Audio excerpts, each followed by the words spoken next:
We're going to turn now to our daily business segment now with our editor, Charles Pellegrin. Now, the heat wave, as we've been covering here on France 24, that's currently affecting the northern hemisphere, is underlining the urgent need to reduce carbon emissions and switch to renewable energy. So today, we can have a closer look at the progress that's been made in this domain.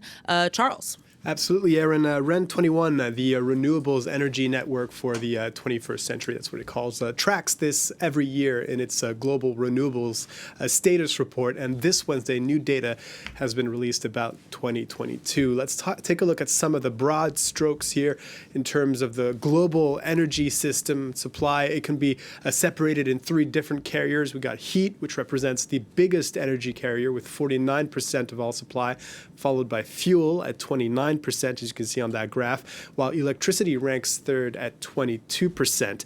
REN21's report finds that within that, renewable energy represents just 12.7% of the total, with the highest share of renewables found in electricity generation at 30%. So to parse through these latest findings and other data as well, let's speak to REN21's executive director, Rana Adib, who joins us live from Sydney in Australia. Thank you very much for being with us, Rana Adib.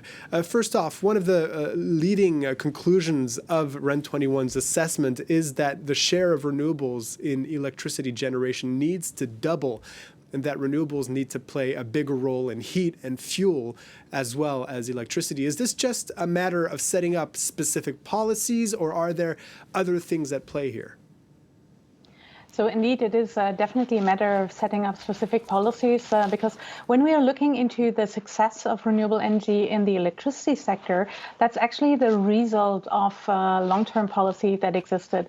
And for instance, we see that globally, 179 countries have a renewable electricity target, whereas only 46 countries have a renewable heat target and only 49 countries have a renewable fuel target. So there is indeed a need to really accompany basically heat and fuel.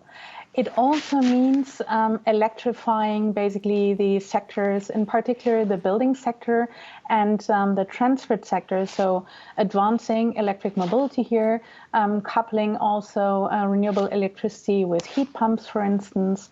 And again, this requires policy and regulative framework to accompany the energy consuming sectors to move to renewable energy. And even beyond even just access to renewable electricity, there's a problem with access to electricity, full stop. Notably in sub-Saharan Africa, we have a graphic coming up here. There are 113 countries that don't have universal access to electricity, and 59 of which have set no specific target to resolving this. 700 million people live without electricity. In these cases, is renewable energy in pole position to fill the void?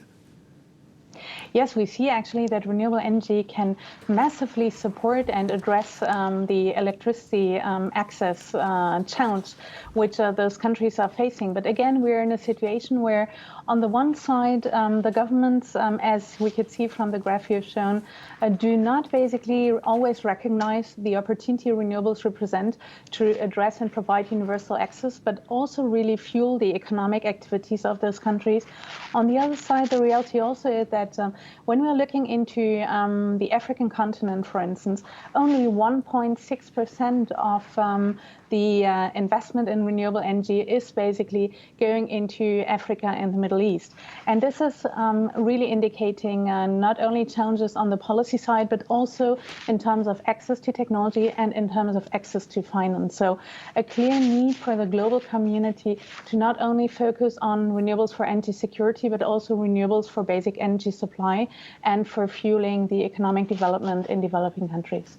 We'll move on to another part of the world here. What's been the effect, as you see in your data, of signature green investment policies like the IRA, the Inflation Reduction Act in the US, or plans like Repower EU in the European Union? So what we clearly see is, and this is where we see that crises really create opportunities, is that some countries, in particular the US, Europe, but also India and China, have decided to build on the opportunity to the economic opportunity, the social opportunities around renewable energy. So these have decided very comprehensive policy packages that are looking on the one side to really accelerate the deployment, also accompany the energy consuming sectors to move to renewables and consume more renewable energy, but also building, manufacturing, for instance, assembling and local value creation. What it creates globally, however, is very clearly today an accelerated competition around resources, whether we're speaking about human resources, whether we're speaking about capital, whether we're speaking about investment, and to a certain extent, the question of how we define today and redefine the rules of trade around renewable energy. Just one quick last question. You mentioned about competition here. Your report underlines a crucial role played by China, which represents 44% of renewable deployment and 55% of total investments.